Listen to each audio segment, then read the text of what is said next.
katakan kepada hambaku yang sudah banyak dosa dan menzalimi diri sendiri. Qul ya ibadiyalladzina asrafu ala anfusihim. Allah tuh baik banget loh sama kita. Allah tahu kita banyak dosa, tapi Allah masih manggil kita tuh ibadi, hambaku gitu coba. Itu panggilan lembut loh dari Allah. Allah kalau kasar panggil nama, ya Hanan, itu kasar tuh. Tapi ya ayah abdi itu lembut. Sama kayak Aisyah kalau marah sama Rasulullah manggilnya Muhammad. Aisyah, nih kata Aisyah sendiri, Aisyah radhiyallahu anha. Jadi kalau Aisyah manggil Rasulullah, ya Rasulullah, itu lagi enak tuh perasaannya, lagi moodnya lagi enak. Tapi kalau ya Muhammad, itu lagi marah. Tapi Rasul dipanggil Muhammad biasa-biasa aja ya. Kita mah kalau dipanggil nama, wah istri celaka nih, durhaka segala macam, keluar dalil. Nabi aja yang punya dalil nggak pernah ngeluarin, kita yang nggak punya dalil suka ngeluarin, kan aneh tuh. Hadis itu ucapan siapa? Ucapan Nabi kan? Ucapan saya apa ucapan Nabi? Lalu kenapa saya lebih sering mengeluarkan hadis itu daripada Nabi? Kan aneh tuh. Nabi aja yang ucapan beliau sendiri, hadis beliau sendiri, nggak pernah ngeluarin hadis-hadis tentang istri harus kayak gini untuk ngedidik istrinya supaya istrinya tunduk. Nggak.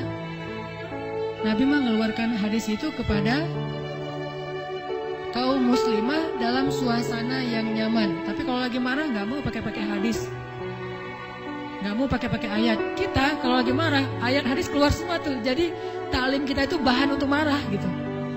Kalau lagi marah entar keluarin nih ayat-ayat yang kemarin saya dengar di taklim.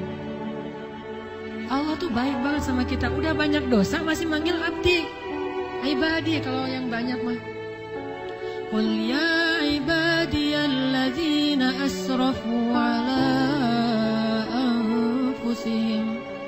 Katakan kepada hamba-hambaku, sama kayak ibu manggil ya bunayya, wahai anakku, anakku. Udah sering ngecewain ibunya, masih dipanggil anakku, nggak dipanggil nama.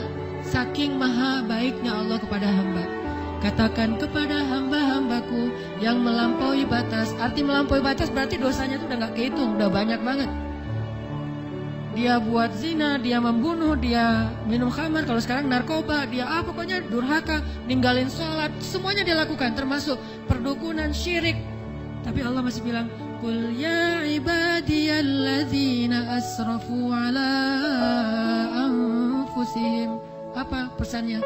La taqnatu min rahmatillah. Jangan putus asa minta ampun sama Allah. Coba, gak pernah Allah putus asa ngampunin kita. Yang ada kita putus asa minta ampun sama Allah. La taqnatu min rahmatillah. Jangan putus asa minta ampun sama Allah. Innallaha yaghfirudz dzunuba jami'a.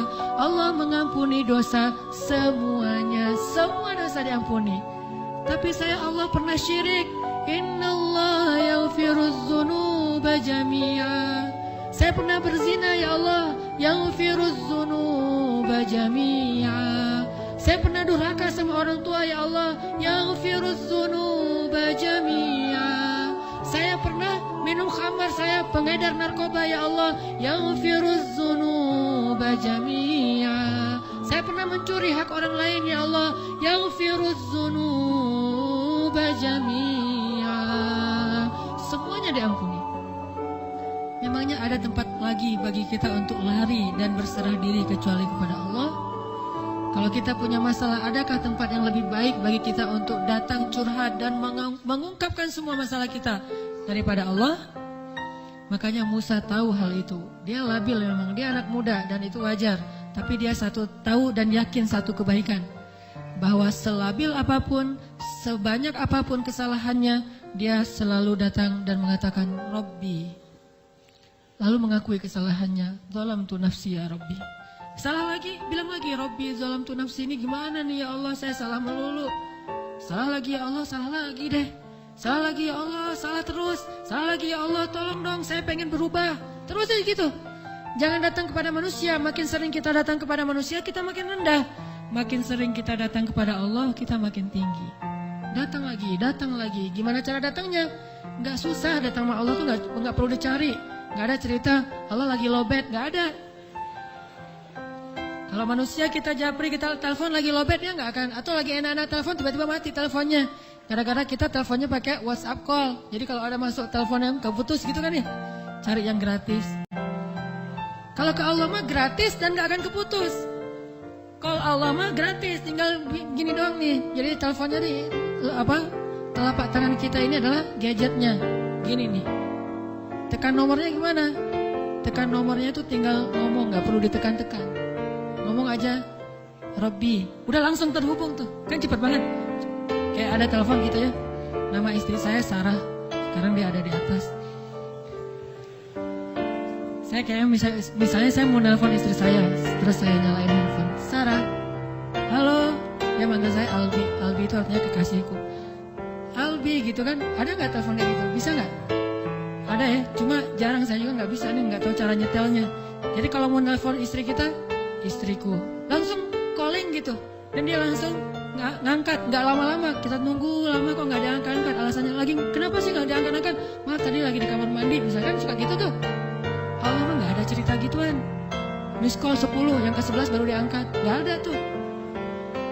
Allah mah nggak ada miss call, nggak ada disconnect, nggak ada sinyal jelek, nggak ada habis pulsa, nggak ada kepotong sama call yang lebih berbayar mahal, nggak ada yang kayak gitu-gituan. Kalau Allah mah tinggal bilang, Robbi, ya abdi, labbaik ya abdi, aku terima apa yang kamu butuhkan ya abdi, sebutin gitu. Allah tuh gitu, cuma kitanya nggak mendengar dengan lisan, dengan telinga. Kita harus mendengar itu dengan hati kita. Kalau kita yakin, ana inda dhanni abdi bi, aku tergantung yakinnya hambaku, prasangka hambaku, gimana perasaan hambaku. Kalau kalian yakin aku mendengar dan mengijabah, aku pasti mendengar dan mengijabah. Kan gampang mah, Allah mah tergantung kita ya. Jadi jangan salahin Allah, Allah aja bilang tergantung kita. Kalau kita ngerasa doa kita nggak diijabah, jangan salahin Allah, kok Allah nggak mengijabah. Salahin diri kita, kenapa kita nggak yakin Allah mengijabah. Yakin kok, kalau yakin ngapain dipertanyain. Kalau kita yakin jangan dipertanyakan. Karena Allah pasti tidak akan ngecewain hamba yang datang kepadanya. Itu tips buat para jomblo atau yang ngerasa jadi jomblo lagi walaupun udah punya pasangan. Ada orang yang punya pasangan tapi ngerasa jomblo, kesepian, kurang perhatian, kurang kasih sayang. Jadi yang jomblo, yang ngerasa jomblo, yang jomblo lagi, udah pernah tapi jomblo lagi. Kalau kamu yang merasa sendiri, kata Syekh Aid Al-Qarni, la tahzan, jangan sedih. Datanglah kepada yang maha baik, yang tidak akan pernah mengecewakan kamu, Allah Subhanahu wa ta'ala. Rabbi. Ayat berapa tadi? Udah ditutup ayatnya? Ayat 16. Terus perhatikan lagi ayat 17. Apa kata Nabi Musa? Rabbi bima an'amta alayya falan akuna zahiran lil mujrimin. Terus perhatikan lagi ayat 21. Rabbi najjini minal qaumidz zalimin. Ketika Nabi Musa lari ketakutan dikejar sama prajurit Fir'aun, Musa kalau sendiri lawan satu sama prajurit itu mungkin bisa menang, tapi kalau satu pasukan, yang namanya manusia biasa kan ya, memang kalau duel gladiator 1 lawan 1 duel nih, pasti Musa menang karena terkenal paling kuat. Tapi kalau udah satu pasukan ya wajar kalau Musa lari dan ketakutan.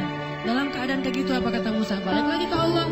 Rabbi najjini minal qaumiz zalimin.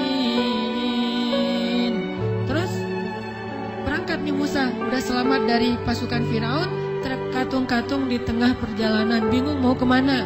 Dalam keadaan bingung kayak gitu, apa kata dia? Asa Rabbi ayyahdiyani sawa'as sabil. Ayat 22. Semoga Allah membimbing saya ke jalan yang benar, jalan yang kebaikan. Terus aja Allah, Allah, Allah. Kalau kata Agim, Allah terus, Allah lagi, Allah aja terus. Gak berhenti-berhenti, Allah, Rabbi, Ilahi. Perhatikan lagi ayat 24. Rabbi inni lima anzalta ilayya min khairin faqir. Pas Musa kelaparan di Madian itu sekarang Yordania. Pas sampai di Yordania, Nabi Musa membantu dua orang perempuan memberi minuman ternak, lalu perempuan itu pergi, Nabi Musa nggak diberikan upah, mintanya bukan kepada perempuan itu, neng, ntar dulu, boleh pinjam duit? Nggak ada kayak gitu. Neng, ini gimana nih? Saya udah capek-capek nolongin, masa nggak ada terima kasihnya? Oh ya terima kasih, masa cuma ucapan doang kan gitu ya? Nggak, Nabi Musa mah nggak mau menghinakan diri sendiri. Ada masalah? Minta sama yang punya solusi. Robbi, saya fakir, saya nggak punya apa-apa dan saya butuh makan, saya udah lapar. Tiba-tiba datanglah pertolongan itu.